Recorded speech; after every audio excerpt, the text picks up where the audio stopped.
అంటే రీసెంట్ గా మీ పాప వైష్ణవి అలాగే హరిబాబు ఇద్దరు కూడా వాళ్ళ ఇంటికి వెళ్ళారు అక్కడ జగిత్యాల్లో. అప్పుడు ఏం చేశారు? వాళ్ళ అత్త కూడా ఏదో కారం చల్లారు అని అంటారు. ఏం జరిగింది అప్పుడు? కొట్ల పోయిర్రు.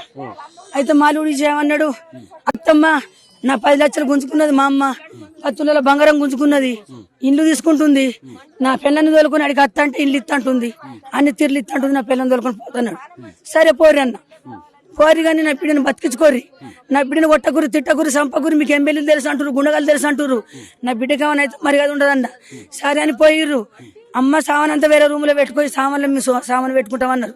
సరే కొడుకు అన్నది కిచెన్ లోకి పోయింది, కారం పొడి తెచ్చి నా బిడ్డ ముఖం కొట్టింది. కొట్టిన ఇద్దరు నా బిడ్డను కొట్టారు, తల్లి కొడుకు.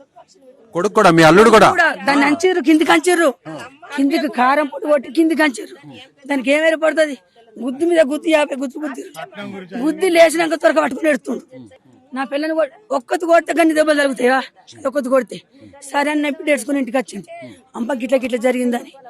బిడ్డ సామాన్ తీసుకుని పోతుంటే అమ్ముతారు. బిడ్డ నువ్వు నా ఇంటికన్నా ఉండమ్మా, నువ్వు ఒక్కరు పుట్టినాక నేను పంచాయతీ పెడితోలంతా